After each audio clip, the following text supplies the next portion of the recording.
Chapter 22 Pleasant Meadows. Like sunshine after a storm were the peaceful weeks which followed. The invalids improved rapidly, and Mr. March began to talk of returning early in the new year. Beth was soon able to lie on the study sofa all day, amusing herself with the well-beloved cats at first, and in time with Doll's sewing, which had fallen sadly behindhand. Her once active limbs were so stiff and feeble that Jo took her for a daily airing about the house in her strong arms. Meg cheerfully blackened and burned her white hands cooking delicate messes for the dear, while Amy, a loyal slave of the ring, celebrated her return by giving away as many of her treasures as she could prevail on her sisters to accept. As Christmas approached, the usual mysteries began to haunt the house, and Jo frequently convulsed the family by proposing utterly impossible or magnificently absurd ceremonies in honour of this unusually merry Christmas. Laurie was equally impracticable, and would have had bonfires, sky-rockets, and triumphal arches if he had had his own way. After many skirmishes and snubbings, the ambitious pair were considered effectually quenched, and went about with forlorn faces, which were rather belied by explosions of laughter when the two got together. Several days of unusually mild weather fitly ushered in a splendid Christmas day. Hannah felt in her bones that it was going to be an unusually fine day, and she proved herself a true prophetess, for everybody and everything seemed bound to produce a grand success. To begin with, Mr. March wrote that he should soon be with them. Then Beth felt uncommonly well that morning, and being dressed in her mother's gift, a soft crimson merino wrapper, was borne in high triumph to the window to behold the offering of Jo and Laurie. The unquenchables had done their best to be worthy of the name, for like elves they had worked by night, and conjured up a comical surprise. Out in the garden stood a stately snow-maiden, crowned with holly, bearing a basket of fruit and flowers in one hand, a great roll of music in the other, a perfect rainbow of an afghan round her chilly shoulders, and a Christmas carol issuing from her lips on a pink paper streamer. The Jungfrau to Beth. God bless you, dear Queen Bess, may nothing you dismay, but health and peace and happiness be yours this Christmas day. Here's fruit to feed our busy bee, and flowers for her nose. Here's music for her piany, an afghan for her toes. A portrait of Joanna see by Raphael No. 2, who laboured with great industry to make it fair and true. Accept a ribbon red, I beg, for Madame Purrer's tail, and ice cream made by lovely Peg, a Mont Blanc in a pail. Their dearest love my makers laid within my breast of snow. Accept it and the Alpine maid, from Laurie and from Jo. How Beth laughed when she saw it, how Laurie ran up and down to bring in the gifts, and what ridiculous speeches Jo made as she presented them. I'm so full of happiness that if father was only here I couldn't hold one drop more, said Beth, quite sighing with contentment as Jo carried her off to the study to rest after the excitement, and to refresh herself with some of the delicious grapes the Jungfrau had sent her. So am I, added Jo, slapping the pocket wherein reposed the long-desired Undine and Sintram. I'm sure I am, echoed Amy, poring over the engraved copy of the Madonna and Child which her mother had given her in a pretty frame. Of course I am, cried Meg, smoothing the silvery folds of her first silk dress, for Mr. Lawrence had insisted on giving it. How can I be otherwise? said Mrs. March gratefully, as her eyes went from her husband's letter to Beth's smiling face, and her hand caressed the brooch made of grey and golden, chestnut and dark brown hair, which the girls had just fastened on her breast. Now and then in this workaday world things do happen in the delightful storybook fashion, and what a comfort it is. Half an hour after every one had said they were so happy they could only hold one drop more, the drop came. Laurie opened the parlour door and popped his head in very quietly. He might just as well have turned a somersault and uttered an Indian war-whoop, for his face was so full of suppressed excitement, and his voice so treacherously joyful, that every one jumped up, though he only said in a queer, breathless voice, "Here's another Christmas present for the March family." Before the words were well out of his mouth, he was whisked away somehow, and in his place appeared a tall man, muffled up to the eyes, leaning on the arm of another tall man, who tried to say something and couldn't.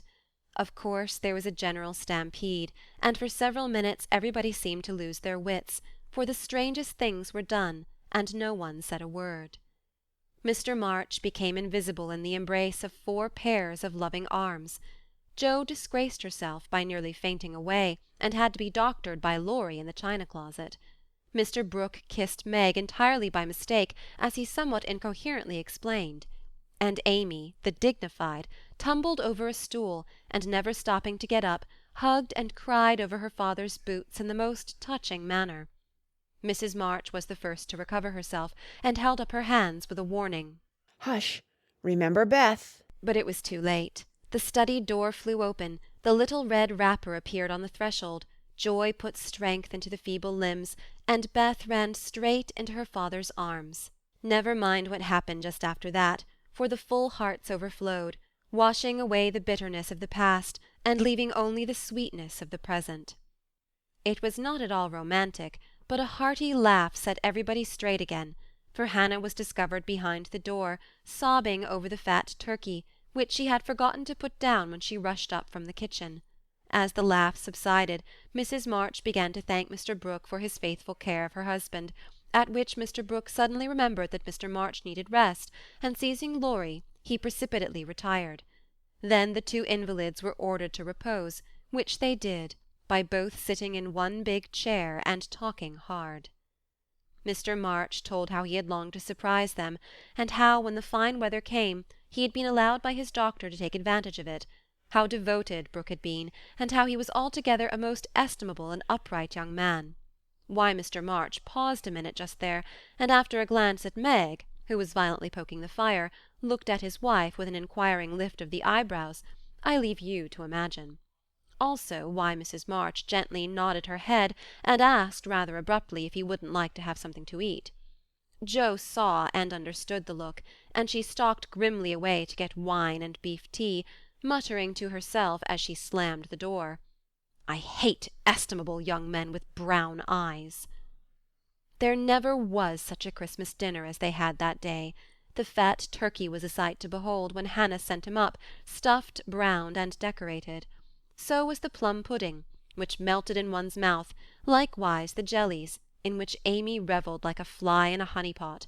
Everything turned out well, which was a mercy, Hannah said. For my mind was that flustered, Mum, that it's a miracle I didn't roast the pudding and stuff the turkey with raisins, let alone biling of it in a cloth. Mr. Lawrence and his grandson dined with them, also Mr. Brooke, at whom Jo glowered darkly, to Laurie's infinite amusement. 2 easy chairs stood side by side at the head of the table, in which sat Beth and her father, feasting moderately on chicken and a little fruit. They drank healths, told stories, sang songs, reminisced, as the old folks say, and had a thoroughly good time. A sleigh ride had been planned, but the girls would not leave their father, so the guests departed early, and as twilight gathered the happy family sat together round the fire. "Just a year ago we were groaning over the dismal Christmas we expected to have. Do you remember?" asked Jo, breaking a short pause which had followed a long conversation about many things. "Rather a pleasant year on the whole," said Meg, smiling at the fire, and congratulating herself on having treated Mr. Brooke with dignity. "I think it's been a pretty hard one," observed Amy, watching the light shine on her ring with thoughtful eyes. I'm glad it's over, because we've got you back, whispered Beth, who sat on her father's knee. Rather a rough road for you to travel, my little pilgrims, especially the latter part of it. But you have got on bravely, and I think the burdens are in a fair way to tumble off very soon," said Mr. March, looking with fatherly satisfaction at the 4 young faces gathered round him. "How do you know? Did mother tell you?" asked Jo. "Not much. Straws show which way the wind blows, and I've made several discoveries today." "Oh, tell us what they are," cried Meg, who sat beside him. "Here is one." And taking up the hand which lay on the arm of his chair, he pointed to the roughened forefinger, a burn on the back, and 2 or 3 little hard spots on the palm. "I remember a time when this hand was white and smooth, and your first care was to keep it so. It was very pretty then, but to me it is much prettier now. For in this seeming blemishes I read a little history. A burnt offering has been made to vanity. This hardened palm has earned something better than blisters. and I'm sure the sewing done by these pricked fingers will last a long time, so much goodwill went into the stitches. Meg, my dear, I value the womanly skill which keeps home happy more than white hands or fashionable accomplishments. I'm proud to shake this good, industrious little hand, and I hope I shall not soon be asked to give it away. If Meg had wanted a reward for hours of patient labour, she received it in the hearty pressure of her father's hand and the approving smile he gave her. What about Jo? Please say something nice, for she has tried so hard and been so very, very good to me, said Beth in her father's ear. He laughed and looked across at the tall girl who sat opposite, with an unusually mild expression in her face. In spite of the curly crop, I don't see the son Joe whom I left a year ago, said Mr. March. I see a young lady who pins her collar straight, laces her boots neatly, and neither whistles, talks slang, nor lies on the rug as she used to do. Her face is rather thin and pale just now with watching and anxiety, but I like to look at it, for it has grown gentler, and her voice is lower. She doesn't bounce, but moves quietly, and takes care of a certain little person in a motherly way, which delights me. I rather miss my wild girl, but if I get a strong, helpful, tender-hearted woman in her place, I shall feel quite satisfied. I don't know whether the shearing sobered our black sheep, but I do know that in all Washington I couldn't find anything beautiful enough to be bought with the $25 my good girl sent me. Jo's keen eyes were rather dim for a minute, and her thin face grew rosy in the firelight as she received her father's praise, feeling that she did deserve a portion of it. Now, Beth, said Amy, longing for her turn, but ready to wait.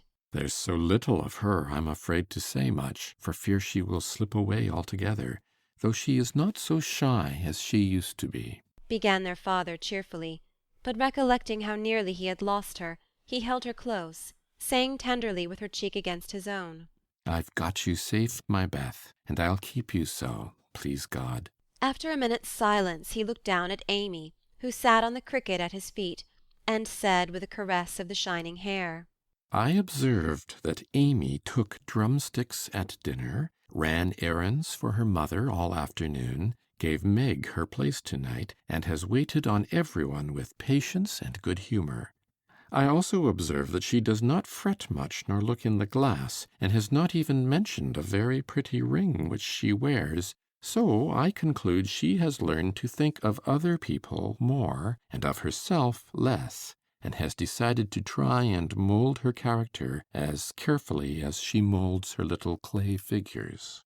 I am glad of this, for though I should be very proud of a graceful statue made by her, I shall be infinitely prouder of a lovable daughter with a talent for making life beautiful to herself and others. What are you thinking of, Beth?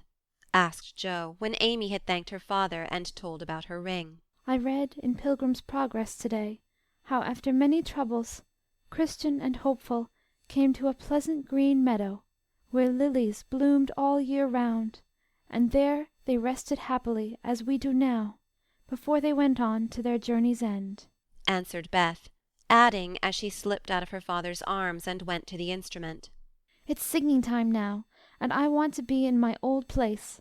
I'll try to sing the song of the shepherd boy which the pilgrims heard. I made the music for father because he likes the verses. So sitting at the dear little piano, Beth softly touched the keys, and in the sweet voice they had thought never to hear again, sang to her own accompaniment the quaint hymn, which was a singularly fitting song for her.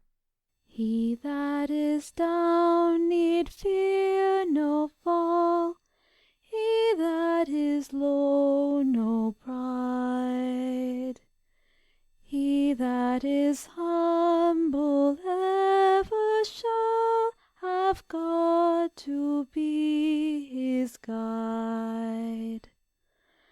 I am content with what I have, little it be or much, and Lord, contentment still I crave, because wouldst thou savest such. Fullness to them a burden is, that go on pilgrimage.